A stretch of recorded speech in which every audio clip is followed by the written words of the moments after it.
अल्हम्दुलिल्लाह रब्बिल आलमीन वस्सलातु वस्सलामु अला सय्यिदिल मुरसलीन अम्मा बाद फ़ौज़ु बिल्लाहि मिनश शैतानिर रजीम बिस्मिल्लाहिर रहमानिर रहीम सलातु वस्सलामु अलैका या रसूलल्लाह व अला आलिका व अस्हाबिका या हबीबल्लाह अस्सलातु वस्सलामु अलैका या नबियल्लाह व अला आलिका व अस्हाबिका या नूरल्लाह।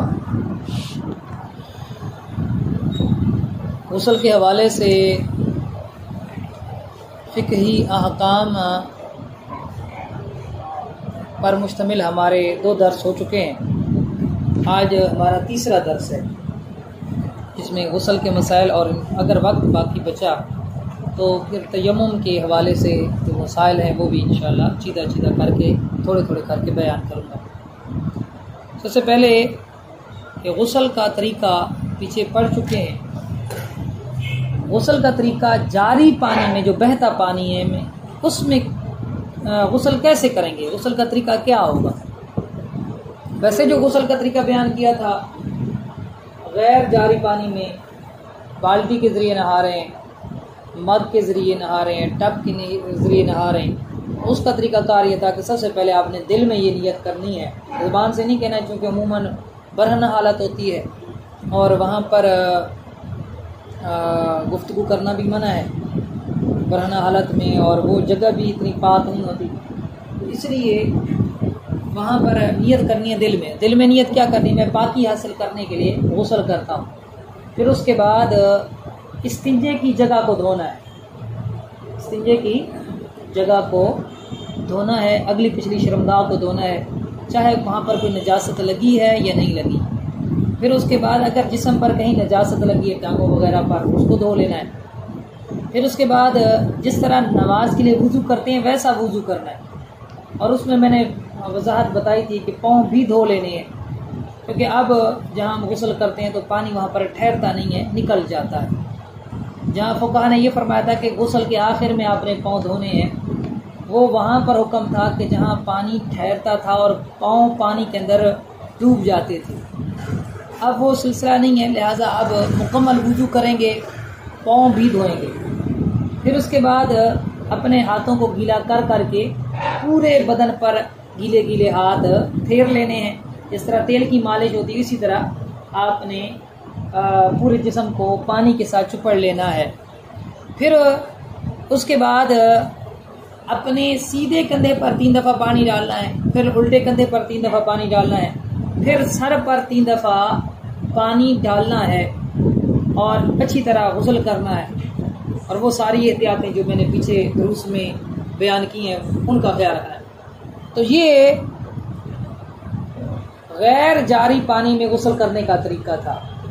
अब जारी पानी में गुस्ल करने का तरीका क्या है, बहते पानी में गुस्ल करने का तरीका, या शावर है, नल के नीचे नहा रहे हैं, ट्यूबवेल है उसके में नहा रहे हैं, नहर में नहा रहे हैं, दरिया में नहा रहे हैं, उसका तरीकाकार क्या है।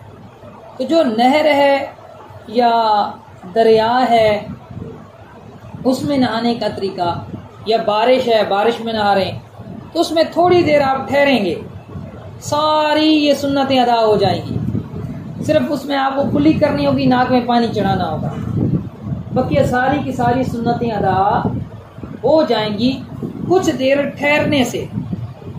और जो गैर जारी पानी होता है और दाह दर दाह होता है, जैसे तालाब बने होते हैं, तो दाह दर दाह का मतलब ये है कि लंबाई चौड़ाई दोनों मिलाकर 100 हाथ बने।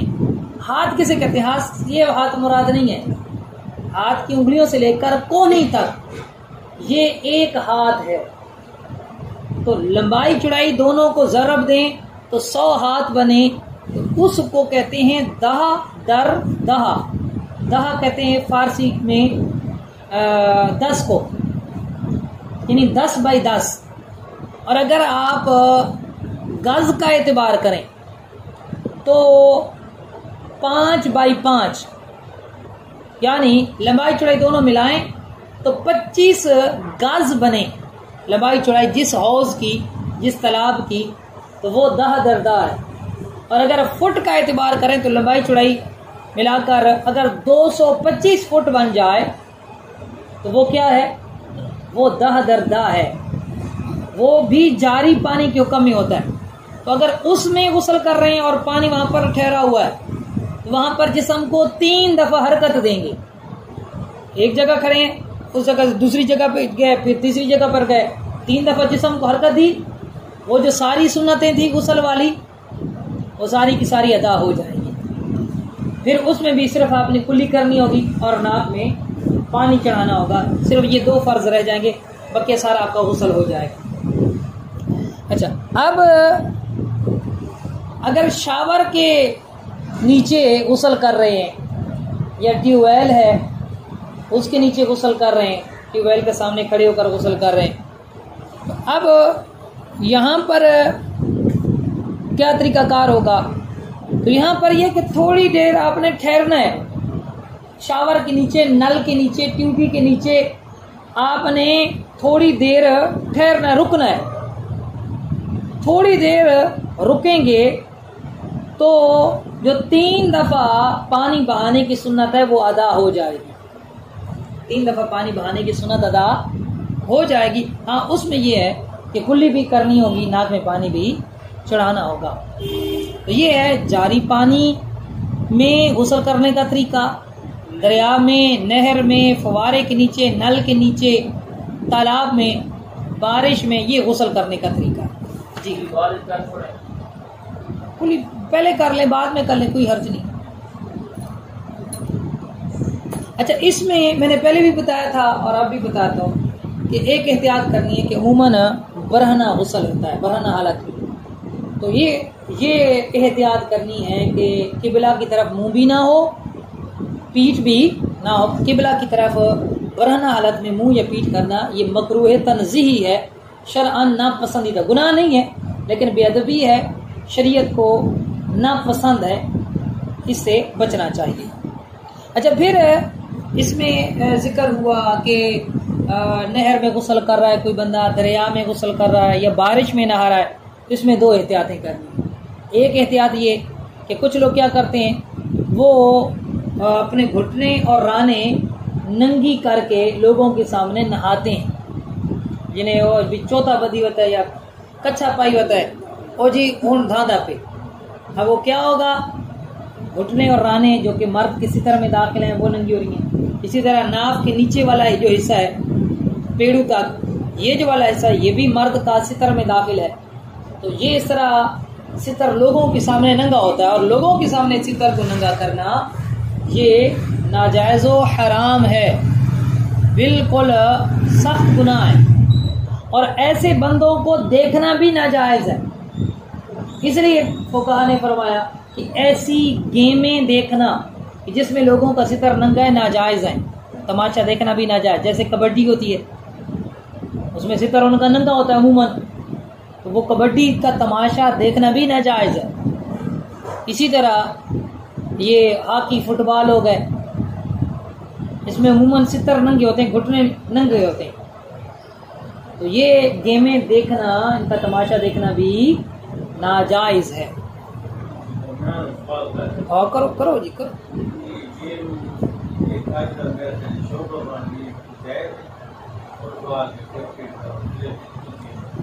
देखो जी,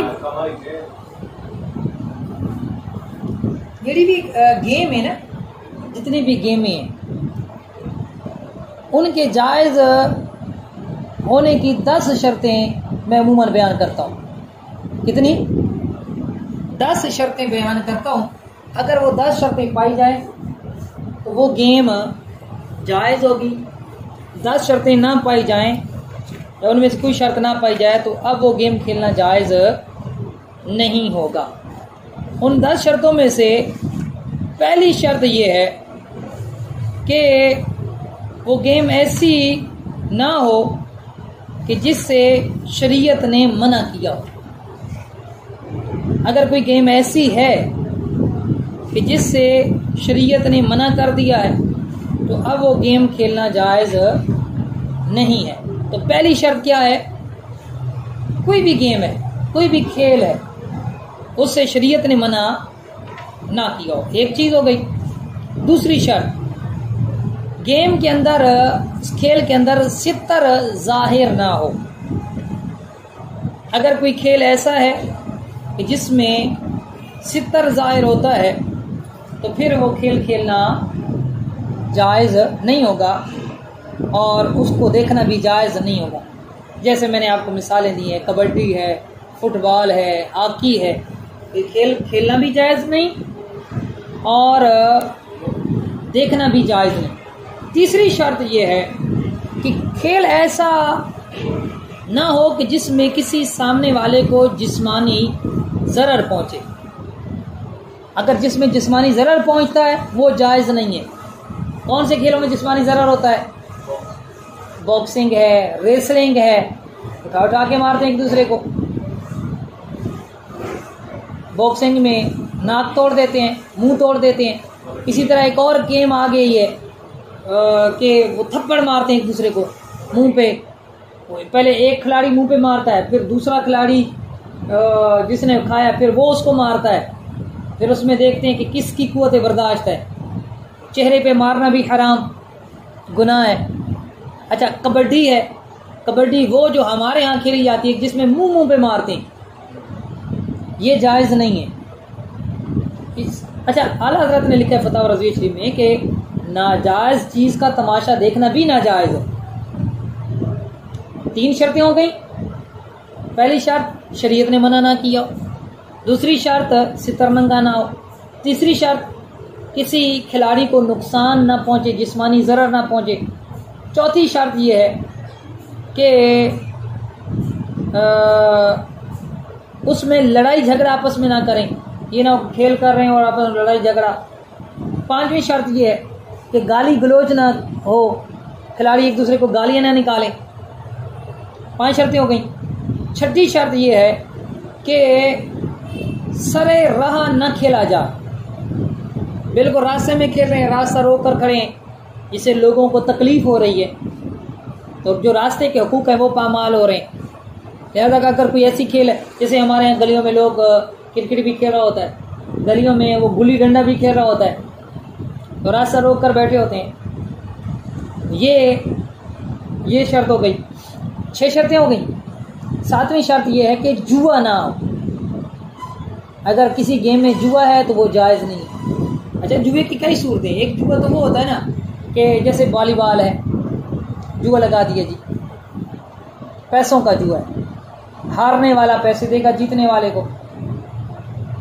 एक सूरत ये होती है। एक सूरत जुए की ये होती है कि जो हार जाएगा वो दूसरे जीतने वाले को खाना खिलाएगा और जनाब रोटी खिलाएगा, बोतल पिलाएगा। ये भी जुआ है। ज़रूरी नहीं कि पैसों का हो तो वो जुआ होता है। इसी तरह जुए की एक सूरत वो एंट्री फीस भी होती है। टूर्नामेंट होते तो उसमें एंट्री फीस होती है, भाई हर टीम इतनी फीस जमा करवाएगी, वो भी जुआ है। जो जीत जाता है उसको इनाम मिल जाता है, इजाफी मिल जाता है, हार जाता है तो वो गई। इसी तरह ये आजकल ये जो तीतर हैं, तीतरों का मुकाबला होता है बोलने का, उनकी एंट्री फीस होती है। अच्छा, ये जो तीतर वाले हैं ना, ये अपने लॉजिक ने रखी हुई, वो जी वो हमारे लिए टेंट लगाते हैं तो हमें खाना देते हैं, तो वो तो हम उसके पैसे देते हैं। हालांकि वही जो ये तीतरों का मुकाबला रखते हैं, जो मेज़बान होते हैं, इसी में से लाखों रुपए बचाते हैं, इसी में से इनाम देते हैं। ये बिल्कुल इसी तरह बटेरों का मुकाबला होता है। ये भी जुआ, जो भी एंट्री फीस है जिस भी गेम में। अब मुतला साहब बैठे बचपन में खेलते थे, क्रिकेट खेलते थे, तो क्या होता था कभी कभार वो जी बॉल रखते थे। जो टीम हारेगी जीतने वाले को बॉल देगी या टेप देगी, तो ये भी जुआ है। तो जिस गेम में इस तरह का जुआ शामिल है वो गेम जायज़ नहीं है। तो ये 7 शर्तें हो गई। 8वीं शर्त ये है कि आदतन गेम को ना खेला जाए। इस तरह नहीं कि रोजाना जनाब घंटे कई घंटे सुबह से लेकर शाम तक खेल रहे हैं गेम, वो गेम जायज़ नहीं है। 8 शर्तें हो गई। 9वीं शर्त ये है कि कोई गेम ऐसी ना हो कि जिसमें तस्वीर की ताज़ीम होती हो। जैसे ताश है, इसमें तस्वीर होती हैं, वो तो मुतलकन नाजायज़ आला हज़रत ने लिखा है, इसमें तस्वीर की ताज़ीम होती है, चाहे जुआ ना भी लगाया जाए तब भी नाजायज़। ये कितनी शर्तें हो गई? 9। 10वीं शर्त यह है कि उस गेम की वजह से फ़राइज़ या वाजिबात में कोताही ना हो। कई लोगों को आपने देखा होगा खेल रहे होते हैं, क्रिकेट हो या ये अपना वॉलीबॉल है, ये खेल रहे होते हैं, उधर से मतलब मगरिब की जमात भी चली जाती है, बाद में नमाज़ें पढ़ रहे होते हैं, तो अब ये गेम खेलना उनका जायज़ नहीं है। तो लिहाजा खुलासा कलाम ये निकला कि कभी कभार ज़हन को फ्रेश करने के लिए वर्जिश की नीयत से इन शराइत का लिहाज रखते हुए कोई भी गेम खेलना वो शरान बिल्कुल जायज़ है। इसी तरह कई लोग पूछते हैं वो जी लूडो हम खेलते हैं, लूडो जायज़ है, कोई कहता है वो जी नहुसत है। भाई इन शराइत का लिहाज करते हुए लूडो भी जायज़ है ना, ताश जायज़ नहीं है, उसमें तस्वीर की ताज़ीम है, आला हज़रत ने मुतलकन उनको नाजायज़ करार दिया। और कैरम बोर्ड जो होता था शफीक भाई के घर में होता था, खेलते थे, तो वो भी इन्हीं शराइत का लिहाज रखते हुए वो खेलना जायज़ है। लेकिन इनको कारोबार बना लेना और अमूमन इनमें जुआ होता है। मतलब मेरी दुकान है और मैंने ये इस तरह की गेमें रखी हुई हैं, तो वहाँ पर मैं उनसे पैसे लेता हूँ या ये कहता हूँ कि जी जो जीत गया उसे कुछ नहीं लेना, जो हार गया उसने पैसे देने हैं, ये जुए में आ जाएगा। तो ये इस तरह कारोबार करने की भी शरअन इजाज़त नहीं है। तो अब मैंने ये सारी चीज़ें बयान कर दी हैं, शराइत बयान कर दी हैं, इन्हीं शराइत पर आप खुद परख सकते हैं कि कौन सा खेल जायज़ है, कौन सा खेल जायज़ नहीं है। कि उमूमन इन शराइत का लिहाज नहीं रखा जाता, और हमारी क्रिकेट हो, फुटबॉल हो, हॉकी हो, इसमें अमूमन बेपर्दगी होती है, बेसतरी होती है। चलो क्रिकेट में नहीं होती बेसतरी, लेकिन क्रिकेट में जो तमाशाई होते हैं, तमाशबीन होते हैं, वहाँ पर अमूमन औरतें होती हैं। अच्छा, उस क्रिकेट मैच को देखना भी कई गुनाहों का मजमू होता है, चाहे आप टीवी पर देख रहे हैं, बदनिगाही, म्यूज़िक, ठीक है जी, फिर जो देखने वाले हैं फ़राइज़ व वाजिबात में कोताही, इस तरह के मामलात होते हैं, लिहाजा अमूमन ये नाजायज़ होती हैं।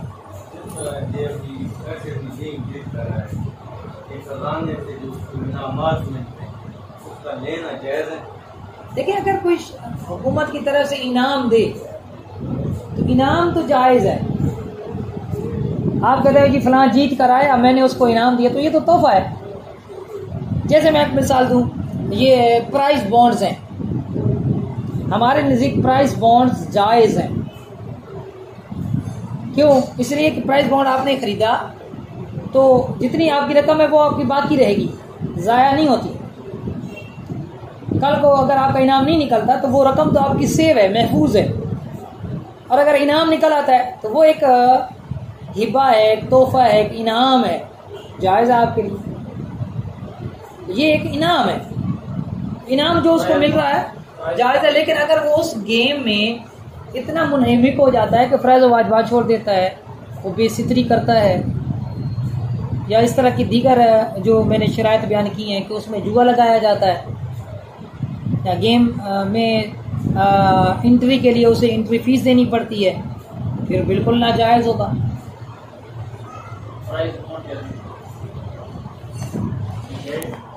बिल्कुल प्राइस बॉन्ड जायज़ है। हाँ, जो ये टिकट होते हैं, टिकट हमारे यहाँ जो ईसा फैल में से टिकट बोला जाता है, टिकट क्या है? आपने जनाब 100 के ले लिए, 50 के, 20 के ले लिए, इनाम निकल आया तो निकल आया, ना निकला तो वो कागज़ है, वो रद्दी की टोकरी में आप फेंकेंगे, पैसे वो आपके ज़ाया हो गए। ये खालिसतन जुआ है। इसी तरह ये जो लॉटरियाँ होती हैं, लॉटरी, ये माशाल्लाह हमारे पास बैठे दुकानदार, लॉटरियाँ अमूमन दुकानों में होती हैं। अच्छा, ये कहते नहीं जी बड़ी नहीं है, छोटी लॉटरी है, तो बिल्कुल ये जुआ है, लॉटरी जुआ है। अच्छा, फिर ये कहते हैं ना, अच्छा इन्होंने भी तावील की हुई है, वो क्या, वो जी लॉटरी में हम थोड़ी सी चीज़ होती है ना, थोड़ी सी, वो भाई 10 रुपए थी, वो कितनी, और रुपए दी शायद तो सब मुश्किल पाते हो, सो अगले बंदे को 10 रुपए मरोड़ दे पाओ, अच्छा वह था कोई अपना न्याजी भाई याद हो सी इतनी सखैल VCR ते लॉटरी लगती होंगी आई टीवी ते लगती होंगी आई मोटरसाइकिल तो बाहर जाए ना निकल हमें को याद है भाई थे वो जी टीवी ते लॉटरी लगी पई है। अच्छा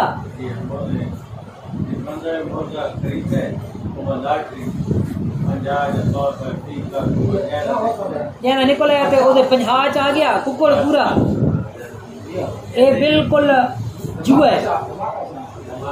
हाँ ये धमाका शाह ये जुआ पेट्रोल पंप वाले ना के भाई 1000 रुपए पेट्रोल को आओ और साइकिल लगवावे तो खुद लॉटरी जैसा ना लिख देने कार लगवावे 5000 लिख देने और उस अपना पेट्रोल भी कितने इस्तेमाल कर सीधे कर निकल गए ये बिल्कुल जायज़ है। एक इनाम जिन्हें तुम दुकानदार हो तो ऑफर कर दियो भाई जेड़ा 1000 की खरीदारी कर सी मैं उसको एक टोकन दे सा जिसे एक नंबर लिखा हुआ उसी महीने बाद 6 महीने बाद या 4 महीने बाद मैं कुरानदाजी कर सा जितना इनाम निकल सी उसको जी महीने का राशन फ्री हो सी ए जायज़ है। क्यों इसलिए कि उस अपना कोई शय ज़ाया नहीं थी नहीं पई कोई शय ज़ाया नहीं थी नहीं पई उस प्लेट में पैसे रहते ना अपना पूरा सामान गिन के गयो वो तो एक अगले बंदा अपनी सेल को बढ़ाने वास्ते एक ऑफर रखी एक इनाम रखा है वो इनाम में जायज़ ये जुए च नहीं आता वो बिल्कुल जायज़ है। लेकिन ये जी लकी कमेटियां होनी लकी कमेटी जी होंगी है वो नाजायज़ है।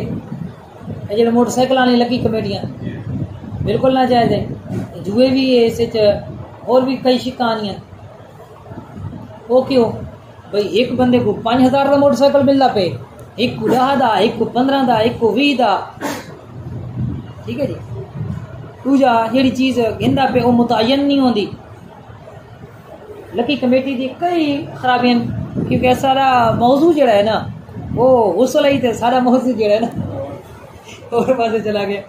चलो जी कोई मसला नहीं आप इन्हें अपने असली मौजू की तरफ खेल बंदा खेल से 11 बंदे क्रिकेट भी चाहिए 11 बंदे ने 8 आधे ना सेंट्री जमा कराना है यानी 100 रुपए 800 रुपए जमा कराना तो ये रहता है 4 वो आधे ना सेंट्री ना जमा कराते लेकिन खेल से उन्हें दा खेल ना नहीं खेल सकते देखो उन्हें तो खेलना जरा एंट्री जमा कराइए जुए वाली खेल थी गई और इस एक बार तो जो मौलवी साहब हैं इमाम साहब हैं तो पैसे न दे कर ऐसा तेरा एहतराम कर दे तू जुए वाली गेम में इन्हें शामिल थी वहाँ और जारी कर कहना तो मुआविन बन सी पूरी टीम है ना एक मुआविन तो बन गया वला तआवनु अलल इस्मी वल उद्वान गुनाह और नाफरमानी के काम एक दूसरे की मदद ना करो मुआविन तो बनता पे गुनाह दे काम थे लिहाजा वो भी शामिल नहीं थी सकता घर के पैसे न देती हूँ। अच्छा वो मैंने एक एहतियात बयान की थी कि सितर नंगा ना हो। दूसरी जो एहतियात है वो ये है कि औक़ात कपड़े बारीक होते हैं नहाते हैं तो जिस्म का रंग जिस्म की रंगत नज़र आती है। अच्छा रंगत का क्या मतलब है? रंगत का मतलब है जैसी रंगत है वैसी नज़र आए। वैसे थोड़ा थोड़ा शुबा लगे कि भाई रंगत वो रंगत नहीं है जिस्म की रंगत जैसी है वैसी जिस्म दिखे तो ये फिर ये भी नाजायज़ और हराम है। कई लोग जो पतले कपड़े पहन कर आ रहे होते हैं जिस्म नज़र आ रहा है सितर का मकाम नाप के नीचे से लेकर घुटनों के नीचे तक इसका दरमियान नज़र आ रहा होता है ये भी नाजायज़ है और ऐसा बंदे की तरफ नज़र करना भी नाजायज़ है। एहतियात करनी चाहिए। इसी तरह कई ऐसे होते हैं कि वो तंग लिबास पहनते हैं। तंग लिबास इस तरह पहनते हैं कि उज़्व की जो हैयत है उसका उभार है वो नज़र आता है। कई जीन्स वाली पेंटें पहनते हैं बिल्कुल आगे पीछे माहौल बना होता है नज़र आ रहा होता है तो ऐसे बंदे की तरफ भी निगाह करने की शरअन इजाज़त नहीं है और ऐसा लिबास पहनना भी जायज़ नहीं है कि जिसमें बिल्कुल जिस्म की मतलब रानों की गुलाई नज़र आ रही है अगली शर्मगाह भी वाज़ेह हो रही है पीछे हुजूला भी सारा नज़र आ रहा है, तो मतलब सुरीन पार्ट नज़र आ रहे हैं, बिल्कुल फिट इस लिबास की पहनने की भी इजाज़त नहीं है। तो ये एहतियातें चंद चीज़ें जिनका लिहाज रखना ज़रूरी है। फिर उसके बाद गुस्ल कब करना सुन्नत है, तो 4 मौक़े ऐसे हैं कि जिसमें गुस्ल करना, नहाना सुन्नत है। नंबर 1 जुमा के लिए गुस्ल करना नहाना सुन्नत है। नंबर 2 छोटी ईद के लिए, ईद उल फितर के लिए नहाना सुन्नत। नंबर 3 बकरा ईद, बड़ी ईद के लिए भी नहाना सुन्नत है। चलो ईदों को हमने अलग अलग कर लिया तो 5 हो जाएंगे, 5 मकामात पर नहाना सुन्नत। छोटी ईद, बड़ी ईद और जुमा 3 हो गए। चौथा 9 ज़िलहिज्जा को नहाना भी सुन्नत है। अरफा जिसे कहते हैं, अरफा का दिन नहाना सुन्नत, जिते हाँ जिसका सादे हाजला डेहरा। और एहराम जो बांध रहा है वहाँ पर जाकर, हज का एहराम बांध रहा है या उम्रे का एहराम बांध रहा है, तो एहराम बांधने से पहले गुस्ल करना भी सुन्नत है। तो ये 5 चीज़ें जिनके लिए नहाना सुन्नत है। अब आगे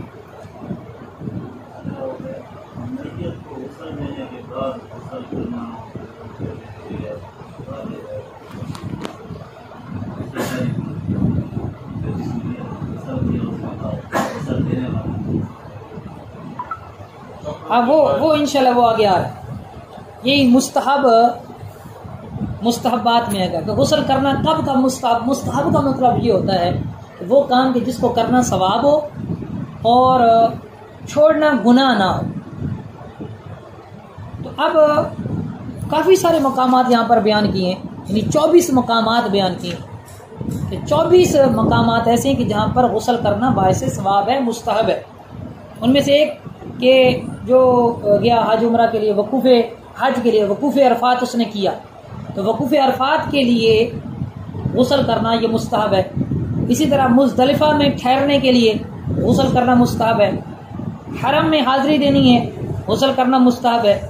नबी पाक सल्लल्लाहु अलैहि वसल्लम के दरबार में हाज़िरी देनी है, आपके जो है मज़ार पुरानवार पर हाज़िरी देनी है, गुस्ल करना मुस्तहब है। खाना काबा का तवाफ़ करना है, उसके लिए गुस्ल करना मुस्तहब है। मीना में दाखिल होना है, गुस्ल करना मुस्तहब है। और तीनों जमरात पर तीनों शैतानों को कंकरियां मारनी है, कंकरी मारने से पहले गुस्ल करना मुस्तहब है। इसी तरह शब बरात, कौन सी रात होती है शब बरात? कौन सी? शाबानुल मुअज़्ज़म की 15वीं रात, जिसको साड़ी सरे की ज़बान क्या है, ढींगो ढी मुसारे। ये इस रात भी गुस्ल करना मुस्तहब है। इसी तरह शब कदर में गुस्ल करना मुस्तहब है। और अक्सर जो कि उलमा के नज़दीक इसमें हुज़ूर गौसे पाक भी शामिल है, 27 रमज़ान की रात जो होती है इसमें शब कदर होती है, इसको गुस्ल कर लें, मुस्तहब पर अमल हो जाएगा। इसी तरह अरफा की रात, 9 ज़िलहिज्जा का जो दिन आता है ना, उससे पहले जो रात होती है उसमें भी गुस्ल करना मुस्तहब है। और मिलाद शरीफ की महफिल में हाजिर होने के लिए भी गुस्ल करना मुस्तहब है। मिलाद की महफिल में आप जा रहे हैं। इसी तरह दीगर खैर के मजालिस हैं, जैसे अब ये मजालिस खैर है, एक इल्मी मजलिस है, इसमें भी हाजिरी के लिए गुस्ल करना मुस्तहब। इसी तरह मुर्दा नहलाने के बाद गुस्ल करना भी मुस्तहब है। आपके सवाल का जवाब आ गया। मुर्दे को गुस्ल देने के बाद गुस्ल करना फर्ज नहीं है, हवा में मशहूर है, लेकिन मुस्तहब ज़रूर है। बेहतर यह है कि गुस्ल कर लिया जाए। हाँ, देखो कपड़ों पर पानी आता है तो अगर छींटे आ रहे हैं, पांचे ऊपर कर लेने चाहिए। तो छींटे आ रहे हैं तो फिर पांचों पर पानी बहा लिया जाए, बहा लिया जाए, या टांगों पर पानी बहा लिया जाए, गुस्ल लाजिम नहीं होगा। इसी तरह अगर एक पागल है, उसको जुनून से इफाका होता है, ठीक ठाक हो जाता है, अब भी उसको गुस्ल करना मुस्तहब है। एक बंदा बेहोश हुआ बेहोश होने के बाद जब उसे होश आया तो उसके लिए नहाना मुस्तहब है। किसी ने नशा किया, नशा चला गया, नहाना मुस्तहब है। कोई गुनाह हो गया, कोई भी गुनाह हो गया, गुनाह से तौबा करने के लिए गुस्ल करना, नहाना मुस्तहब है। नए कपड़े पहन रहे हैं, नया सूट सिलवाया दर्जी से, तो उसको पहनने से पहले गुस्ल करना मुस्तहब है। इसी तरह कोई शख्स सफर से वापस आ रहा है, उसके इस्तिकबाल के लिए गुस्ल करना ये भी मुस्तहब है, नहा ले। अगर कोई औरत है उसे इस्तिहाजा का खून आता है, बीमारी का खून आता है, हैज़ व निफास नहीं, बीमारी का खून आता है। यानी हैज़ में जो खून है 10 दिन से ज़्यादा जो उसको आ रहा है, या 3 दिन से कम आ रहा है खून, या निफास में 40 दिन से ऊपर खून आ गया, बीमारी का खून होता है। इस जो बीमारी का खून जब ख़त्म हो जाए तो औरत के लिए मुस्तहब है कि वो गुस्ल करे। इसी तरह सूरज गिरहन और चांद गिरहन की नमाज के लिए भी गुस्ल करना मुस्तहब है। बारिश के लिए आपने नमाज पढ़नी है, अल्लाह ताला बारिश दे दे, नमाज इस्तिस्का जिसे कहते हैं, उसके लिए भी गुस्ल करना मुस्तहब। इसी तरह खौफ ज़दा हैं आप, तो उस खौफ के वक्त भी नहाना मुस्तहब है। इसी तरह तारीकी छा गई, बिल्कुल दिन के वक्त तारीकी आ गई जैसे रात में होती, तो उस वक्त भी नहाना मुस्तहब होता है। इसी तरह बहुत सख्त आंधी आ गई, तूफान आ गया, नहाना मुस्तहब है। और अगर किसी के बदन पर नजासत लग गई, अब याद नहीं रहा कि कहाँ पर लगी है, तो मुस्तहब है कि नहा ले, लाजिम नहीं है, नहाना मुस्तहब है। तो ये तकरीबन बयान किए 26 मुस्तहबात, 26 मकामात कि जहाँ नहाना मुस्तहब है। अच्छा, ये गुस्ल के हवाले से, अच्छा मुसावकात ऐसा होता है कि किसी को नज़ला लगा होता है, अब सर्दियों का मौसम है, नहाएंगे तो सही गुमान यही है कि ये मर्ज बढ़ जाएगा या उसे बुखार हो जाएगा, दीगर बीमारियां लग जाएंगी। अब क्या हुक्म है? तो अब अच्छा, सही गुमान कैसे हासिल होगा? इसका अपना तजर्बा है। उसको पता है कि जब भी मेरे साथ ऐसा मामला होता है, मैं नहाता हूँ तो मुझे ये बीमारी लग जाती है, या इसको 2-3 माहिर डॉक्टरों ने ये कहा है कि भाई अगर तुम ऐसा करोगे तो ये तुम्हारे साथ मामला हो जाएगा। तो अब शरीयत ये कहती है कि क्या करे? कुली कर ले, नाक में पानी चढ़ा ले और गर्दन से नहा ले, गर्दन और गर्दन के नीचे पूरे जिस्म पर पानी बहा ले। सर को क्या करे? भीगा हुआ हाथ सर के हर हिस्से पर फेर ले, तो अब गुस्ल हो जाएगा। जब ये उजर जाता रहे, बीमारी जाती रहे, अब सर तो उसने नहीं धोया था ना, तो अब सिरे से पूरा गुस्ल करना जरूरी नहीं है, सिर्फ सर को धो ले, ये काफी हो जाए। इसी तरह जैसे सुबह उठते हैं, वक्त बड़ा शॉर्ट है, 2-3 मिनट 4 मिनट रह गए, इसमें बमुश्किल गुस्ल फर्ज था, गुस्ल करते हैं, नमाज कज़ा हो जाएगी। अब क्या करेंगे? फुक़हा फरमाते हैं जल्दी जल्दी वो जगह पाक करो, तयम्मुम करो, तयम्मुम करके गुस्ल की नियत से तयम्मुम करो, नमाज पढ़ लो, फिर बाद में गुस्ल करके उस नमाज का इयादा करो।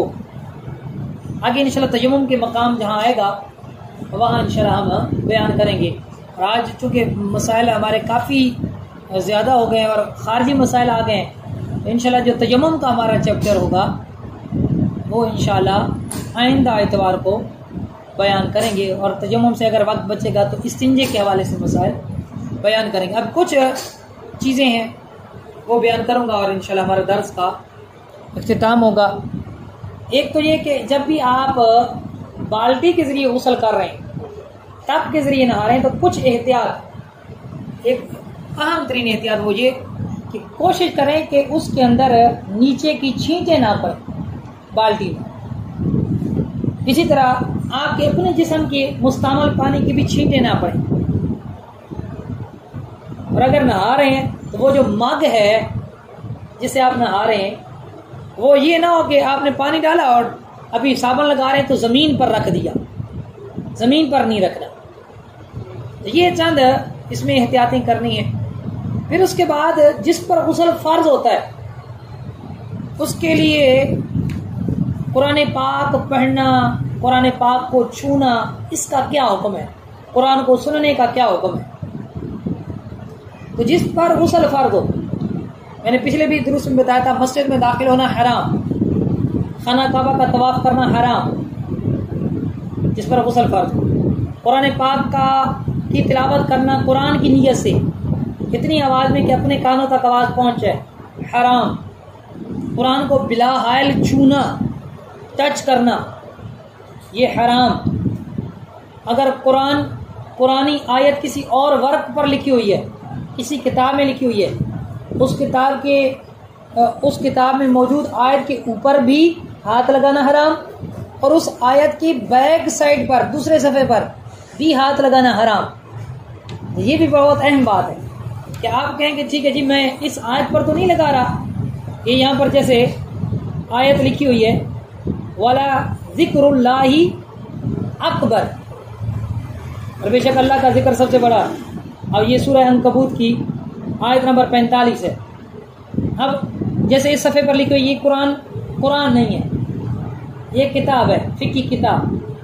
अब इस आयत के बिल्कुल ऐन ऊपर हाथ लगाना भी हराम, और ये सफ़ा नंबर 119, 120 पर सेम इस आयत के बैक साइड पर हाथ लगाना भी हराम। तो ये लिहाज रखना जरूरी। इसी तरह अगर कोई पुरानी आयत वाला तावीज़ है, और तावीज़ एक तो वो होता है ना कि जिसको हम रेगजीन या चमड़े में या कपड़े के अंदर वो बंद करवा लेते हैं, मढ़ा लेते हैं, उसको तो हाथ लगाना ऊपर से जायज़ है, उसको हाथ लगाना जायज़ है। लेकिन ऐसा तावीज़ है कि उसको ऐसा नहीं किया गया, खाली टेप लगाई गई और टेप उसके साथ बिल्कुल मुत्तसिल हो गई। जैसे आपने देखा होगा, अभी मैंने तावीज़ दिए तो मैंने टेप लगा कर दी है, ये बिला वुज़ू छूना इनको जायज़ नहीं होगा, क्योंकि टेप तावीज़ के ताबे हो गई। जिसमें कुरानी आयत लिखी हुई है तो उसको भी छूना बगैर वुज़ू के भी और बेगुसली हालत में भी जायज़ नहीं है। हाँ, उस चीज़ के साथ छूना कुरान को कि जो चीज़ कुरान के भी ताबे ना हो और छूने वाले के भी ताबे ना हो तो जायज़ है। कैसे? जैसे ये चादर है, मैंने चादर ऊपर की हुई है, चादर ऊपर की हुई है, एक कंधे पर चादर है, इसके एक पल्लू से अगर मैं बगैर वुज़ू के या बगैर गुस्ल के कुरान पकड़ता हूँ तो ये भी नाजायज़ है, हराम है। क्यों? क्योंकि ये कपड़ा मैंने पहना हुआ है, ओढ़ा हुआ है, ये मेरे ताबे है, लिहाजा ये जायज़ नहीं होगा। इसी तरह अगर मैं अपने दामन से ये पकड़ूंगा तो ये चूँकि कपड़ा मैंने पहना हुआ है लिहाजा ये मेरे ताबे होगा। इसी तरह अगर औरत है, उसने चादर की हुई है, उसने दुपट्टा किया हुआ है, उस चादर और दुपट्टे के साथ अगर वो कुरान पढ़ करती है बगैर वुज़ू के, हैज़ व निफास की हालत में या बेगुसली की हालत में, तो जायज़ नहीं है, क्योंकि वो उसके अपने ताबे है। इसी तरह वो कपड़ा जो सिलाई कर दिया गया है कुरान के साथ, कुरान की जिल्द के साथ, वो भी कुरान के ताबे है। अगर उसके साथ भी कुछ हुएगा बगैर वुज़ू बेगुसला तो छूना जायज़ नहीं होगा। हाँ, वो कपड़ा जो कुरान के साथ सिलाई नहीं किया गया वो कुरान के ताबे नहीं है। जैसे हमारे यहाँ होता है कि गिलाफ होता है, गिलाफ हम कुरान के ऊपर चढ़ा के रखते हैं। अब बेवुज़ू हालत में गिलाफ के साथ कुरान पकड़ना जायज़ है।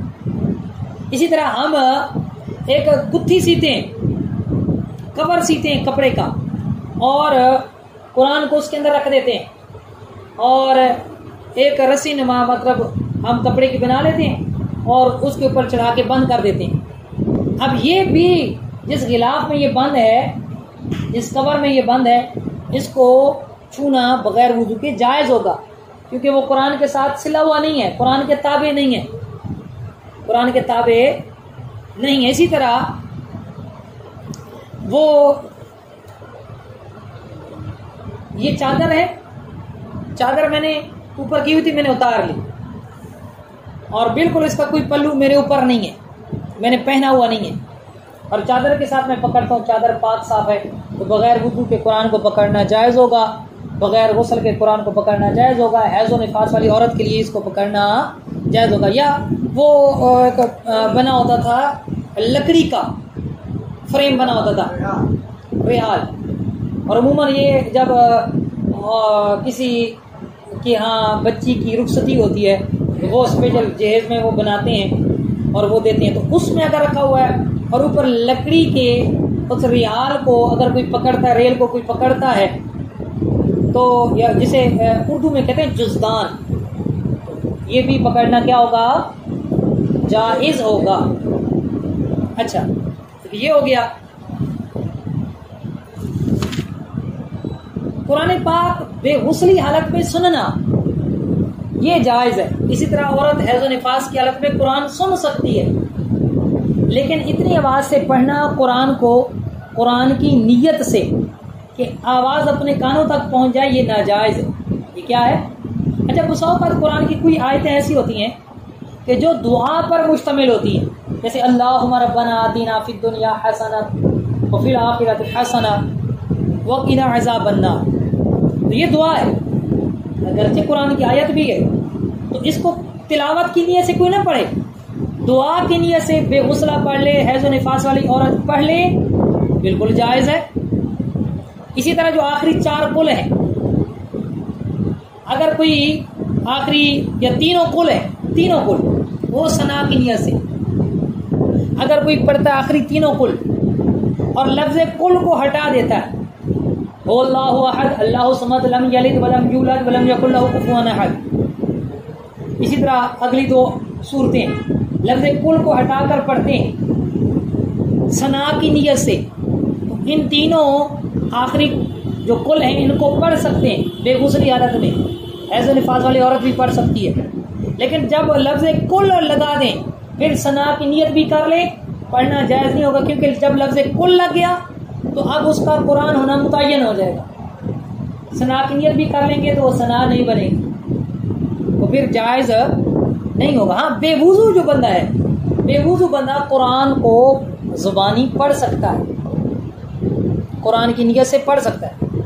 अगर कोई बेगुसला है या हैज़ व निफास वाली औरत है, दिल ही दिल में कुरान पढ़ रही है, या खाली उसके होंठ हिल रहे हैं लेकिन अपने कानों तक आवाज़ नहीं पहुंच रही, तो जायज़ है। और ये मैं अमूमन मशवरा देता हूँ कि हमारे पास मसला आता है कि बच्चियाँ हैं हैज़ व निफास की हालत में, उन्होंने कुरान पढ़ना है या हिफ्ज़ कर रही है, कुरान याद करना है, तो क्या करें? तो भाई बगैर हाथ लगाए, या इसी तरह वो ऐसा एक रुमाल पाक साफ ले ले जो उसने पहना हुआ ना हो, ओढ़ा हुआ ना हो, उसके साथ कुरान खोले और दिल में वो याद करे, इतनी आवाज़ ना निकाले कि अपने कान तक आवाज़ पहुंचे, तो बिल्कुल जायज़ है, याद कर सकती है। लेकिन इन अय्याम में औरत अपनी टीचर को भी सबक नहीं सुना सकती, जायज़ नहीं होगा। अच्छा, क्यों? उसकी वजह यह है कि अगर इस टीचर से पढ़ना है तो सुन के पढ़ सकती है, दिल ही दिल में याद कर सकती है। लेकिन जो टीचर है औरत, उसे शरीयत ने 2 रास्ते दिए, बच्चियों को पढ़ा रही है 2 तरह से पढ़ा सकती है। एक तो ये कि एक लफ्ज़ तोड़ तोड़ कर पढ़ा है, जैसे अल्हम्दुलिल्लाहि रब्बिल आलमीन अर्रहमानिर रहीम मालिकी यौमिद्दीन इय्याका नअबुदु, इस तरह एक लफ्ज़ तोड़ कर पढ़ा है। हैज़ व निफास की हालत में अगर कोई टीचर है बिल्कुल पढ़ा सकती है। दूसरा तरीकाकार ये कि जोड़ कर करके पढ़ा है, अलिफ लाम ज़बर अल, हमज़ा लाम ज़बर अल, हा मीम दाल हम, अलहम दाल पेशदू अलहम्दु, इस तरह जोड़ करके पढ़ा है, तो हैज़ व निफास वाली औरत पढ़ा सकती है। लेकिन पढ़ने वाली औरत के लिए ये दोनों ऑप्शन नहीं है, वो हैज़ व निफास की हालत में इस तरह नहीं पढ़ सकती।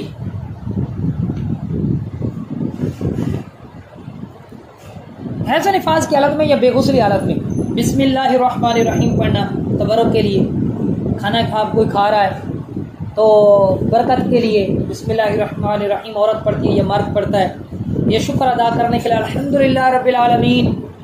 जब किसी मुसलमान की मौत की खबर सुनी, किसी के नुकसान की खबर सुनी तो इन्ना लिल्लाहि व इन्ना इलैहि राजिऊन ये कहा, या सना की नियत से पूरी अलहमद शरीफ पढ़ ली, या आयतुल कुर्सी सना की नियत से पढ़ ली, या सूरह हशर की आखिरी 3 आयात पढ़ ली सना की नियत से। तो इन सब में अगर कुरान की नियत नहीं है, सना की नियत है, बरकत के लिए है, तो ये बिल्कुल जायज़ है, इसमें कोई हर्ज कोई मुज़ायका नहीं है। अच्छा, ये कुरान की कुरान है, कुरान के हवाले से तो आपको बता दिया कि छूने का क्या हुक्म है बेवुज़ू और बेगुस्ले के लिए, हैज़ और निफास वाली औरत के लिए। कुरान के अलावा दीगर ये जो दीनी किताबें हैं, ये नमाज के अहकाम है, हमारा इस्लाम है, खुदा व फैज़ रसूल है, बहार शरीयत है, तो ये इस तरह की या तफसीर की किताबें होती हैं, हदीस की किताबें होती हैं। बेगुसली हालत में, बेवुज़ूई हालत में इनको छूना क्या है, याद रखें, इनको छूना बेगुसली हालत में या हैज़ निफास वाली औरत के लिए या बेवुज़ू शख्स के लिए ये शरअन नापसंदीदा है, गुनाह नहीं है, लेकिन शरीयत कहती है अच्छा नहीं है, अच्छा नहीं है, बेहतर नहीं है, जिसे कहते हैं मकरूह तंज़ीह।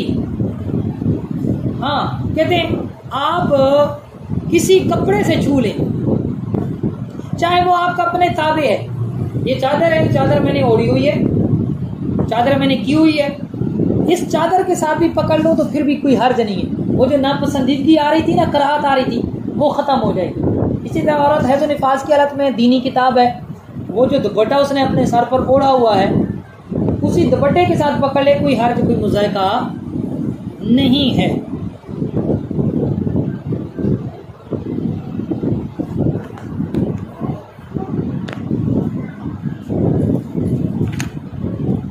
तो आज के लिए जो मसाइल बयान हुए, इतने मसाइल काफ़ी हैं। इंशाअल्लाह आइंदा इतवार को फिर कुछ मसाइल रहते हैं, मुतफर्रिक मसाइल हैं और तयम्मुम वगैरह, वो इंशाअल्लाह अगले इतवार को बयान करेंगे।